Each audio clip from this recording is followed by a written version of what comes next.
Good morning. Shastri school की online कक्षा में आपका स्वागत है।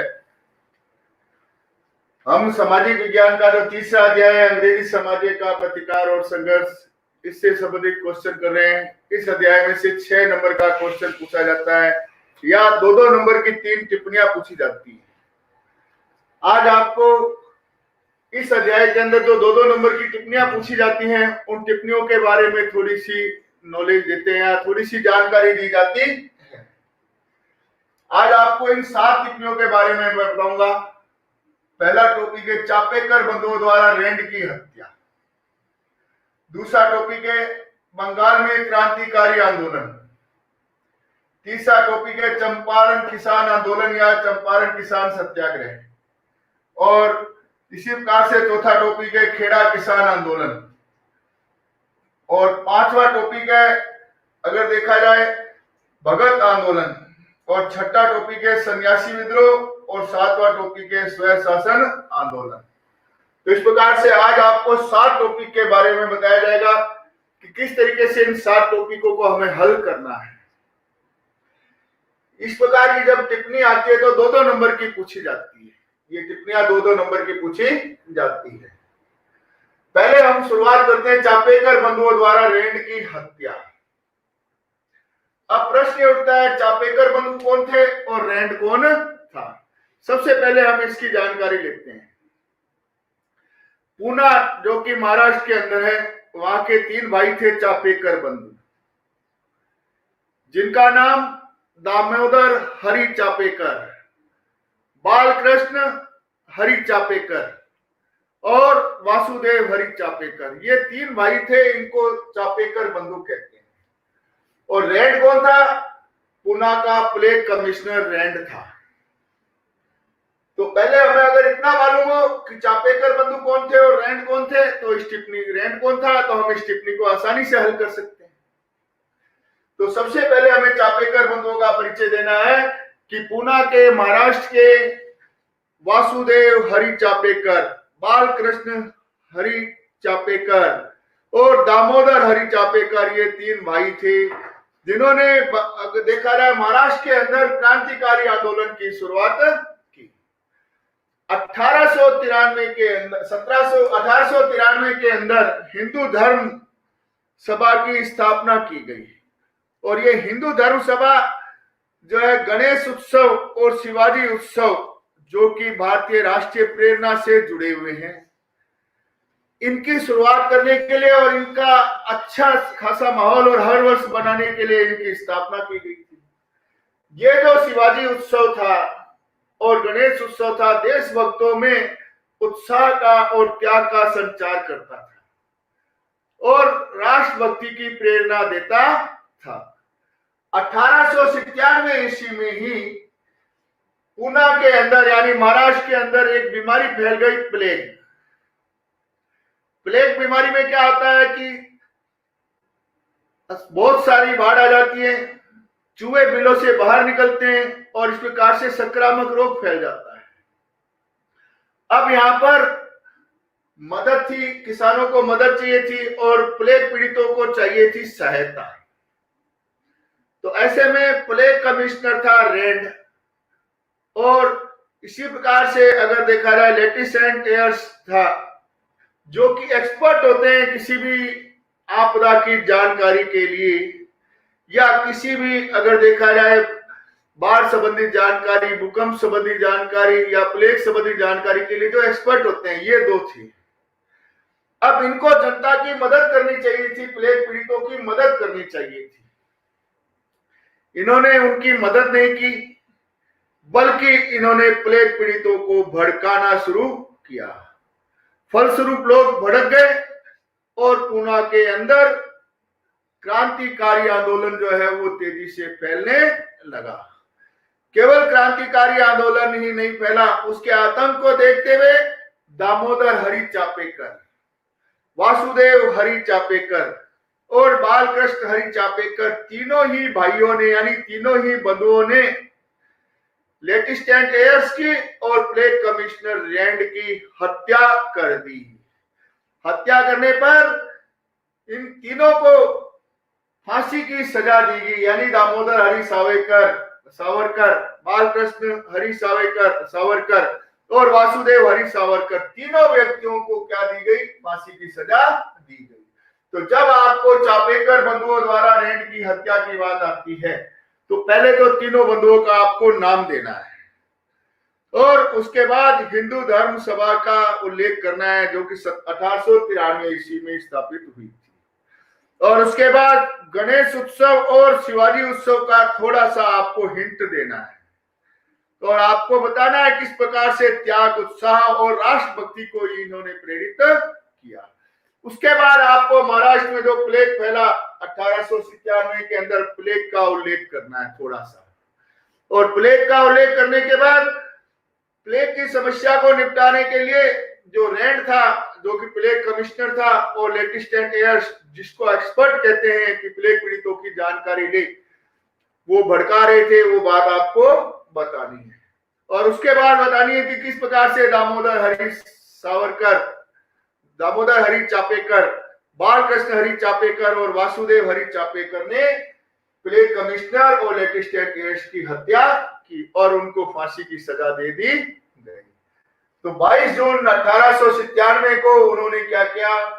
अगर देखा जाए, प्लेग कमिश्नर और लेटिस्टेंट एयर्स की हत्या कर दी थी।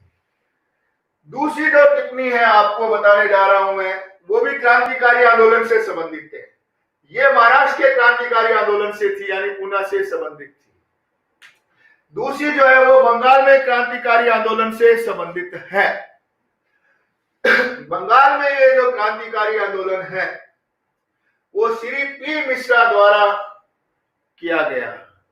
उन्होंने एक अनुशीलन समिति बनाई और अनुशीलन समिति के माध्यम से ये क्रांतिकारी स्वय शासन की मांग उठाना चाहते थे।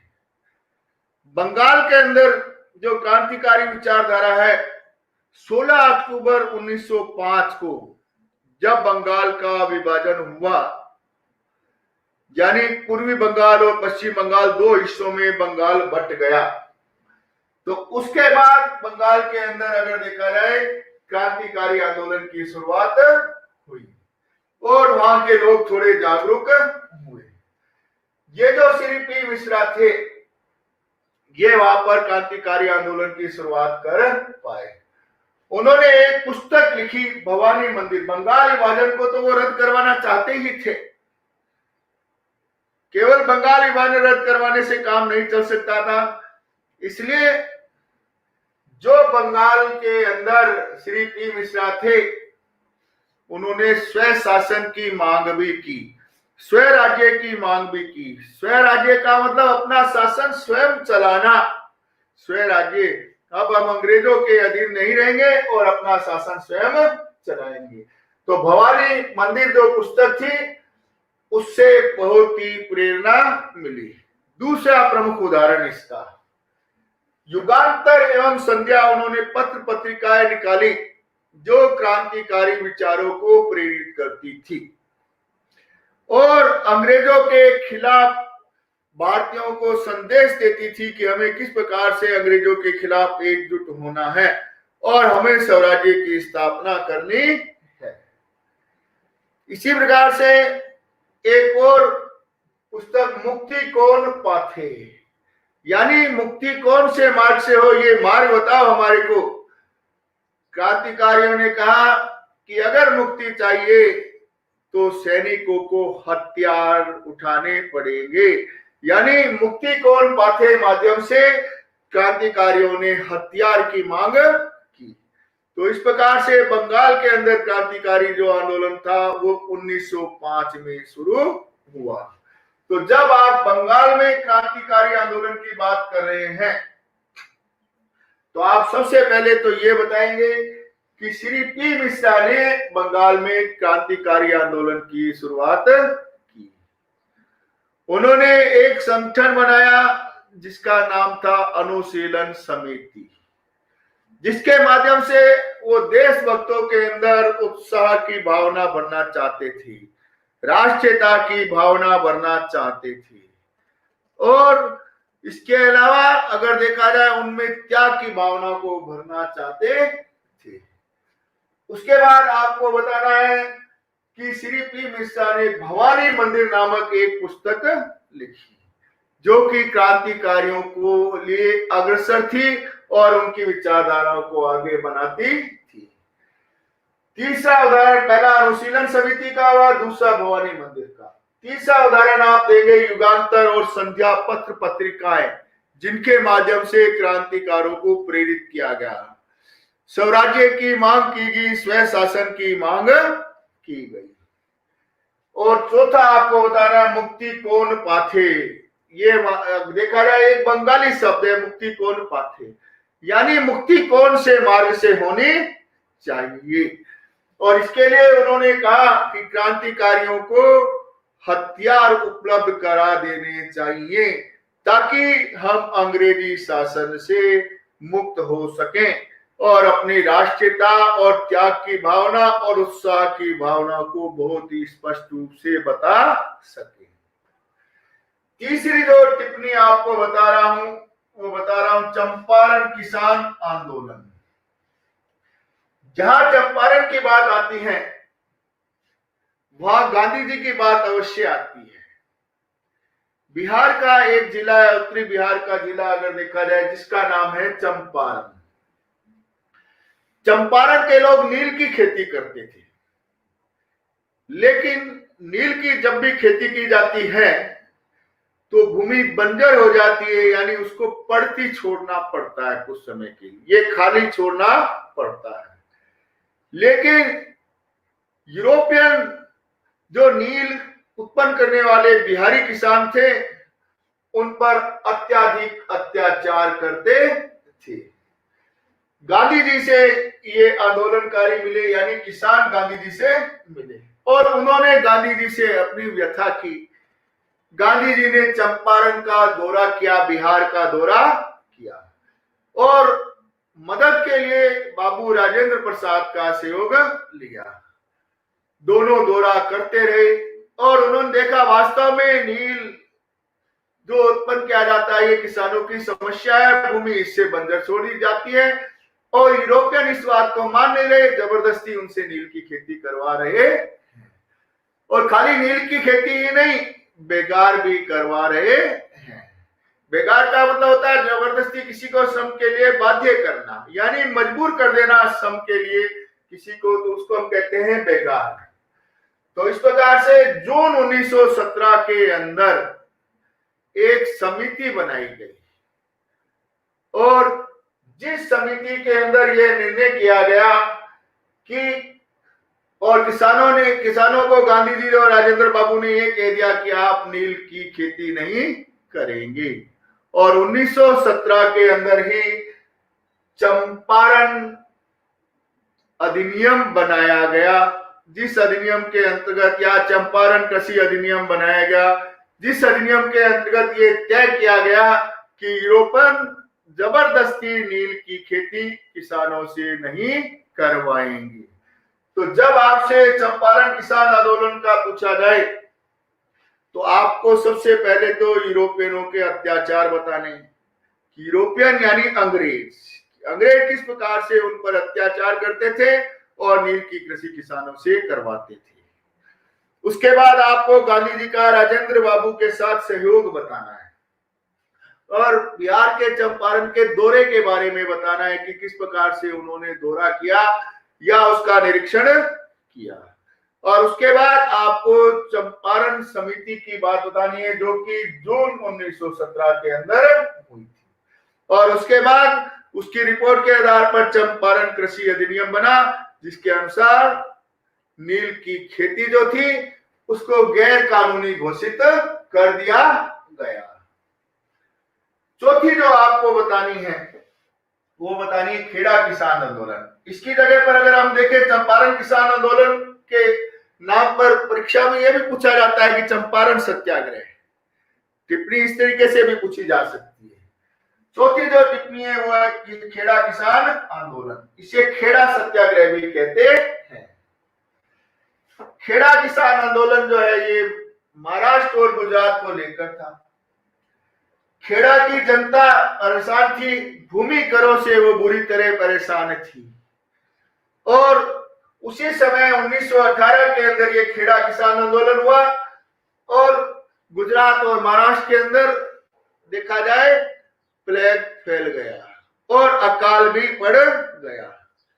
भूमि अधिनियम के अंदर ये प्रावधान था, यदि कृषि 25% से कम हो जाती है तो किसान किसी भी प्रकार का कर नहीं देगा। गांधी जी ने लोगों से बात की, खेड़ा के किसानों से बात की।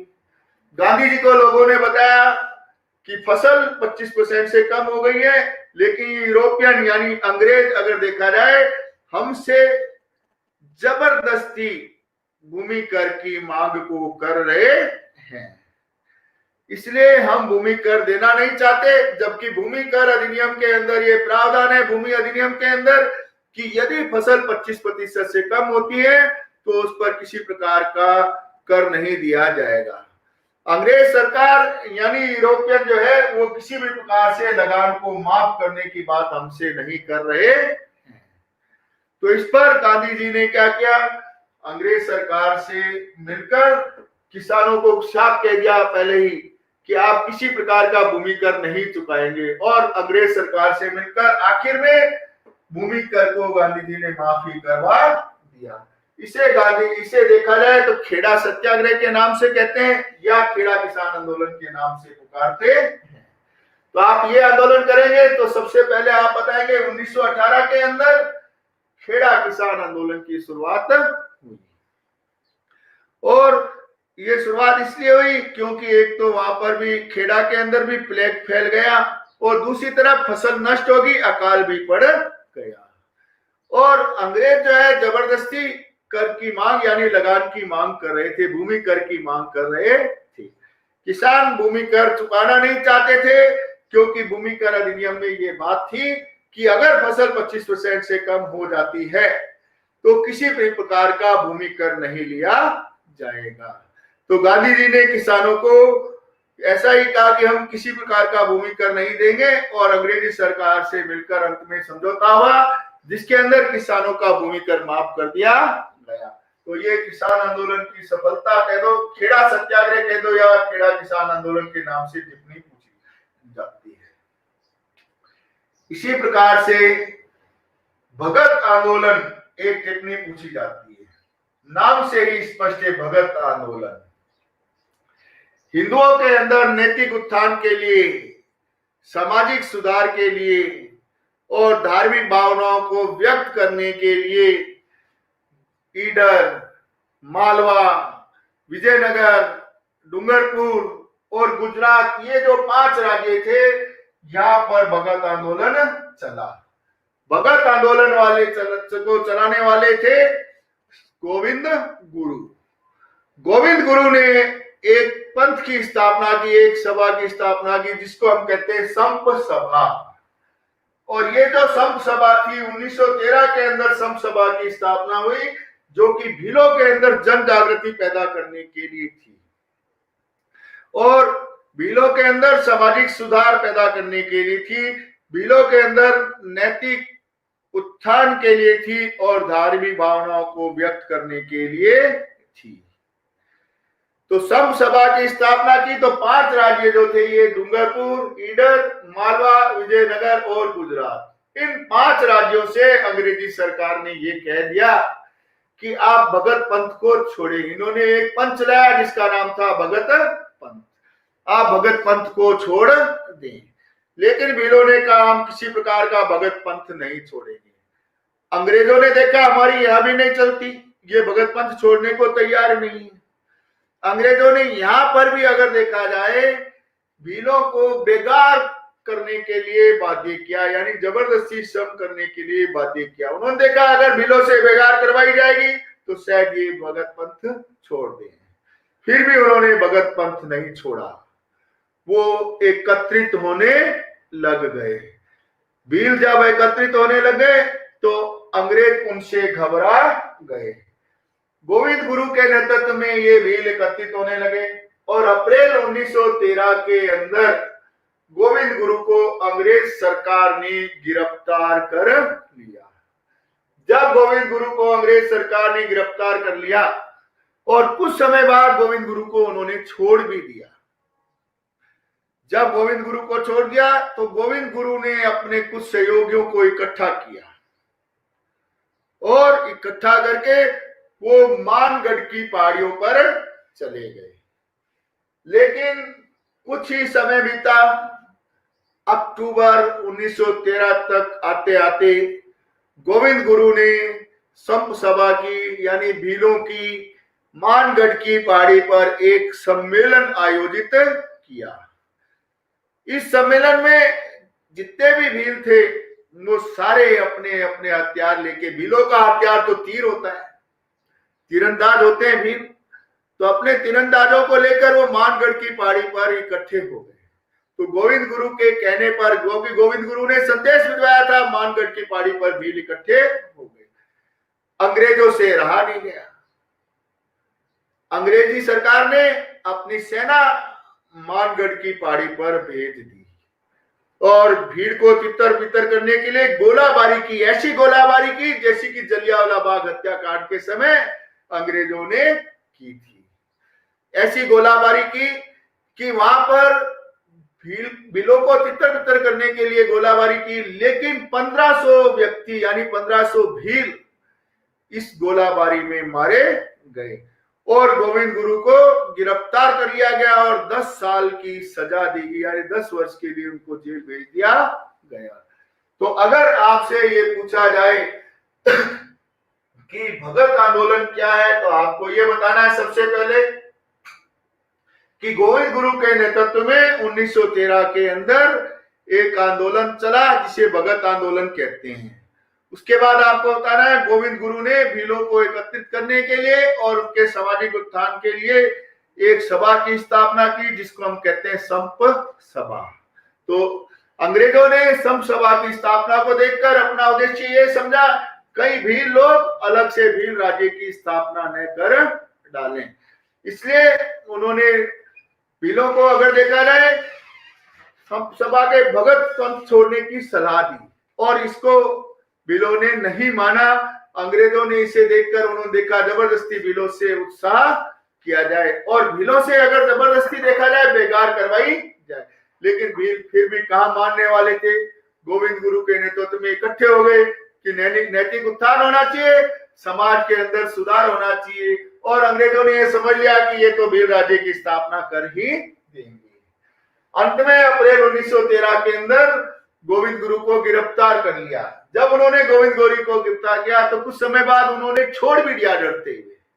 जब छोड़ दिया तो गोविंद गुरु अपने सहयोगियों के साथ मानगढ़ की पहाड़ियों पर इकट्ठे हो चले गए कुछ साथियों को लेकर और थोड़े समय बाद अक्टूबर 1913 में ही उन्होंने क्या किया कि भीलों को एकत्रित होने के लिए कहा और भील अपने तीरंदाज होते हैं हथियार सहित वहां पर इकट्ठे हो गए। लेकिन अंग्रेज अगर देखा जाए डर जाते थे जब भी भारतीयों की भीड़ को देखते थे। उन्होंने भीलों की भीड़ देखी तो मानगढ़ की पहाड़ियों पर ही सेना लेके पहुंच गए और देखा जाए तो मानगढ़ पर उन्होंने क्या किया, गोलाबारी कर दी और 1500 व्यक्ति जिसमें मारे गए। गोविंद गुरु को गिरफ्तार कर लिया और 10 साल के लिए डूंगरपुर की जेल के अंदर भेज दिया गया। तो इस प्रकार से चौथी अगर देखा जाए 5वीं टिप्पणी है आपकी भगत आंदोलन। इसी प्रकार से अगर देखें एक टिप्पणी पूछी जाती है सन्यासी विद्रोह, जो कि 1769 और 70 के अंदर हुआ था। सन्यासी का मतलब है संन्यास लेने वाले यानी धार्मिक यात्राओं का सहयोग करने वाले, धर्म पर लगे हुए कर को हटाने वाले और जो भी धर्म यात्राएं होती हैं उनका सहयोग करने वाले क्या कहलाते थे, सन्यासी कहलाते थे। 1769 और 70 ईस्वी में सन्यासी विद्रोह शुरू हो गया और यह विद्रोह जो देखा जाए बंगाल के अंदर शुरू होने वाला विद्रोह था। सन्यासी कृषि तो करते ही थे और कृषि के साथ साथ अगर देखा जाए सन्यासी धार्मिक करों को माफ करवाना चाहते थे। धर्म के अंदर जो यात्राएं होती थी, धार्मिक स्थलों की जो यात्राएं होती थी, उनमें किसी प्रकार की रुकावट नहीं हो, कृषि के साथ साथ वह उनका सहयोग करना चाहते थे। लेकिन यहाँ पर सन्यासी जो है जब उनका सहयोग नहीं किया और अंग्रेजों ने उन्हें परेशान शुरू कर दिया, परेशान करना, तो सन्यासियों ने ये देखा, वो जनता के साथ मिल गए और जनता के साथ मिलकर उन्होंने क्या किया कि उन्होंने सरकारी खजाने को लूटना चालू कर दिया और कंपनी के ऊपर विद्रोह कर दिया। उस समय वारेन हेस्टिंग्स भारत का गवर्नर जनरल था। वारेन हेस्टिंग्स बहुत शक्तिशाली था, उसने सन्यासियों के विद्रोह को दबा दिया। तो सन्यासियों के विद्रोह को उसने दबा दिया। बंकिम चंद्र चटर्जी का एक पुस्तक है जिसका नाम है आनंद मठ, जिससे वंदे मातरम लिया गया है।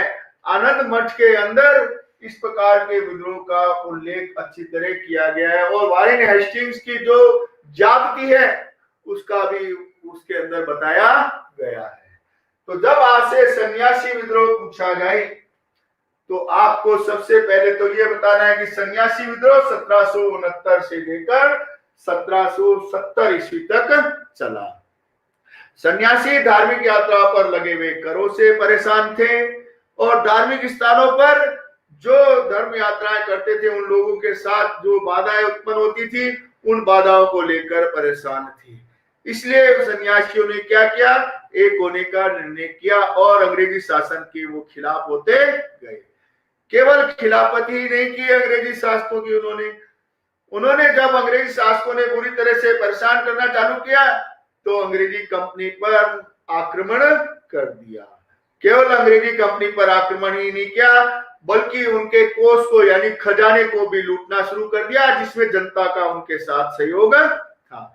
लेकिन उस समय आपको बताना है गवर्नर जनरल था वारेन हेस्टिंग्स।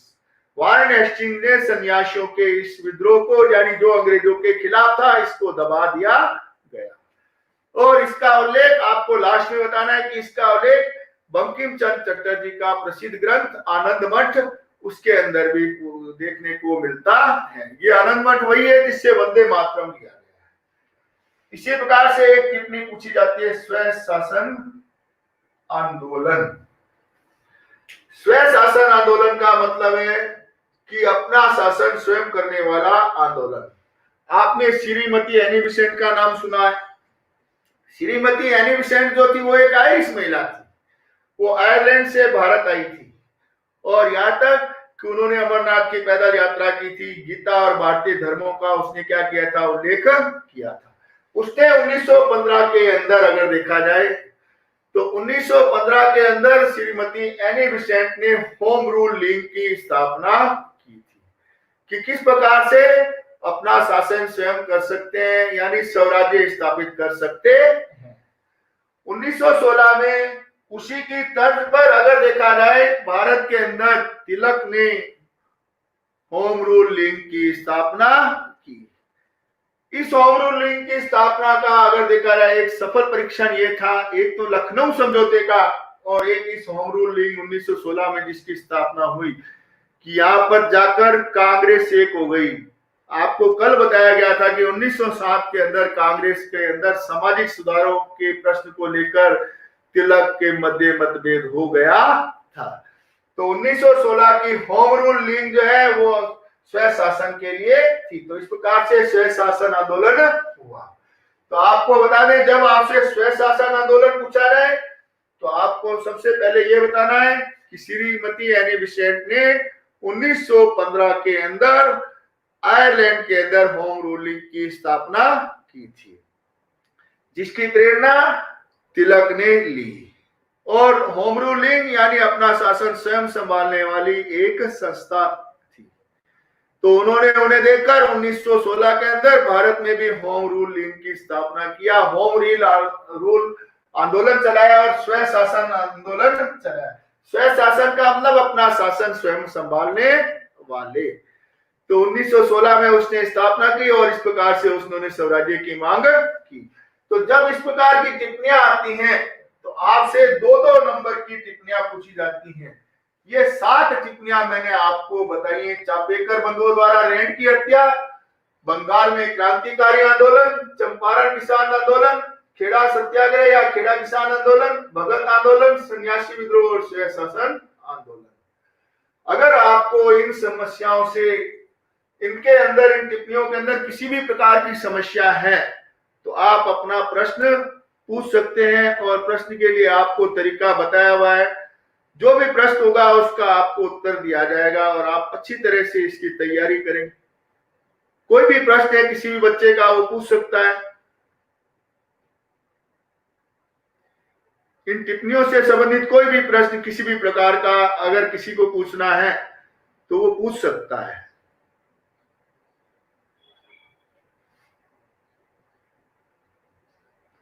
नीचे टाइप कर सकता है।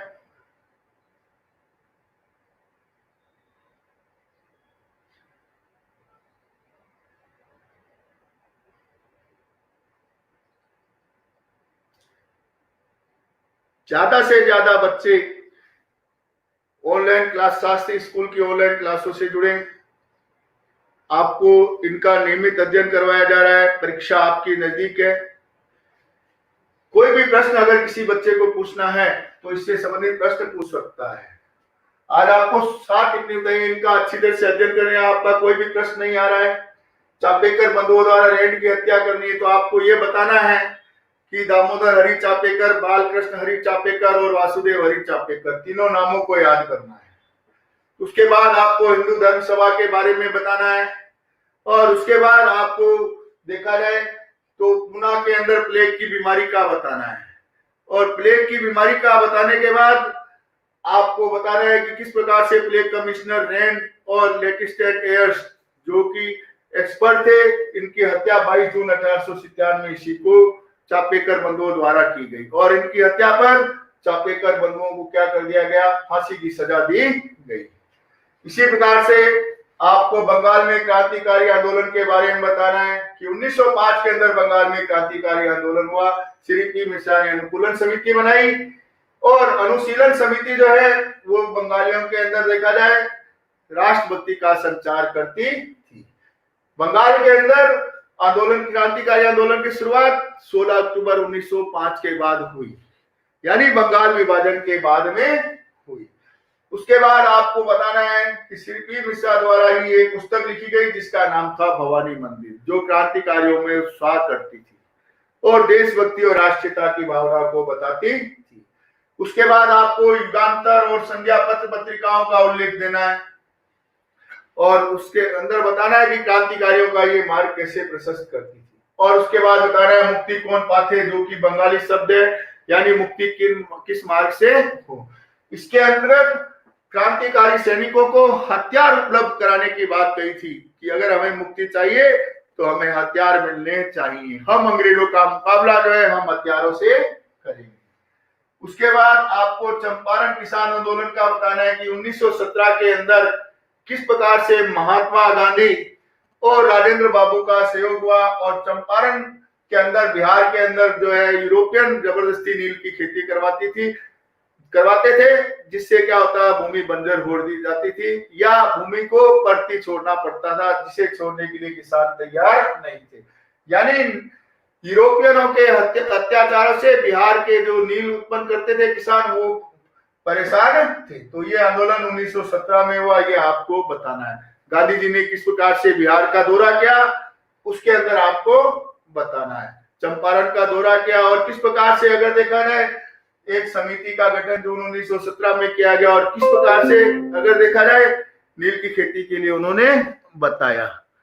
तो इसी प्रकार से अगर देखा जाए नील की खेती तो बतानी है, इसके अतिरिक्त अगर हम देखें तो आगे चलते हैं। उसके बाद हमें बताना, नील की खेती के लिए किसानों को गांधी जी ने मना कर दिया और नील की खेती अवैध घोषित कर दी गई। उसके बाद आपको बताना खेड़ा किसान आंदोलन 1918।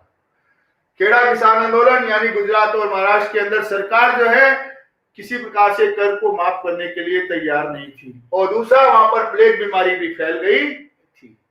और जबकि भूमि अधिनियम में यह था कि 25% से अगर कम कृषि होती है तो इस प्रकार का कर भी नहीं लिया जाएगा, लेकिन अंग्रेज सरकार उसको छोड़ने के लिए तैयार नहीं थी और अंत में गांधी जी ने कर न देने की बात की और किसानों के कर माफ कर दिए गए। तो खेड़ा किसान आंदोलन में। उसके बाद हमने भगत आंदोलन के अंदर बताया आपको कि गोविंद गुरु ने राजस्थान के अंदर, डूंगरपुर के अंदर, बांसवाड़ा के अंदर और इसी प्रकार डूंगरपुर के अंदर, ईडर के अंदर, गुजरात के अंदर, मालवा के अंदर, विजयनगर, इन 5 राज्यों के अंदर एक आंदोलन की स्थापना की जिसको हम कहते हैं संप सभा भगत आंदोलन। और भगत आंदोलन के द्वारा गोविंद गुरु ने संप सभा की स्थापना की और बिलों को इकट्ठा होने के लिए कहा।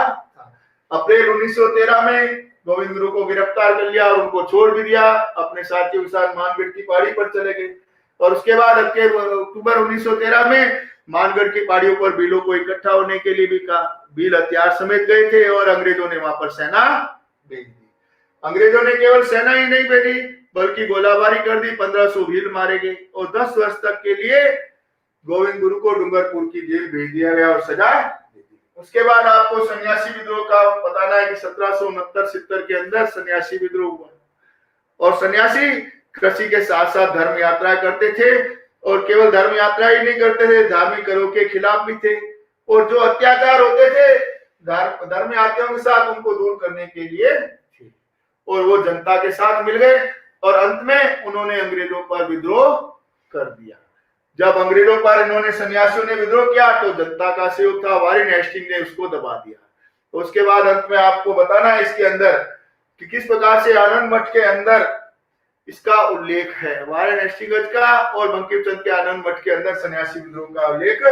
उसके बाद आपको स्वयं शासन आंदोलन बताना है। स्वयं शासन आंदोलन के अंदर आपको बताना है 1915 में आयरलैंड के अंदर श्रीमती एनी बेसेंट ने होम रूल की स्थापना की और 1916 में भारत में तिलक ने स्थापना की और अपना स्वराज्य स्वयं करना चाहते थे। तो आपको कोई भी समस्या नहीं है, नीचे देख लो कमेंट क्या है, आएगी देखते हैं। मैं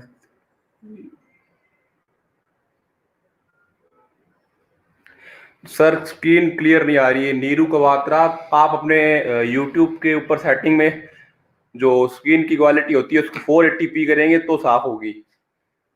मैथ्स की क्लास दोबारा लगेगी क्या? मैथ्स की क्लास कल सुबह लगेगी दोबारा और जो आज की रिकॉर्डिंग है वो स्कूल की ऐप पे मिलेगी आपको। विकास पवार सर, भगत आंदोलन एक बार रिवीजन करना। भगत आंदोलन का भगत आंदोलन चलाने वाले थे गोविंद गुरु। इन्होंने 1913 के अंदर बिलों को एकत्रित करने की बात कही और उन्होंने एक सभा की स्थापना की जिसे हम कहते हैं संप सभा। संप सभा बिलों को एकत्रित करने की और बिलों के अंदर नैतिक उत्थान, धार्मिक भावनाओं को बढ़ने के लिए और सामाजिक सुधार के लिए संप सभा की स्थापना की। इन्होंने 5 राज्यों के अंदर, एक तो डूंगरपुर, एक मालवा, एक गुजरात और एक ईडर और एक विजयनगर, 5 राज्यों के अंदर इसका भगत पंथ की स्थापना की। अंग्रेजों ने बिलों से कहा कि आप भगत पंथ को छोड़ दीजिए, लेकिन बिल इस बात के लिए नहीं माने कि किसी प्रकार से हमें इस भगत पंथ को छोड़ना है। अंग्रेजों ने देखा जब यहाँ हमारी नहीं चली तो हम जबरदस्ती बिलों से बेकार करवाएं। बेकार का हल होता है जबरदस्ती किसी को श्रम के लिए बाध्य कर देना। तो इस प्रकार से उन्होंने क्या किया, बेकार करने उन्होंने देखा बिल मान जाएंगे, लेकिन बिल नहीं माने और बिल उल्टा एकत्रित होने लगे और उन्होंने आंदोलन छेड़ दिया। अंग्रेजों के खिलाफ उन्होंने आंदोलन छेड़ा। अप्रैल 1913 के अंदर गोविंद गुरु को गिरफ्तार कर लिया गया और बिलों से डरते हुए थोड़े समय बाद ही गोविंद गुरु को अंग्रेजों ने छोड़ भी दिया। जब उनको छोड़ दिया तो वो अपने समर्थकों के साथ मानगढ़ की पहाड़ी पर चले गए।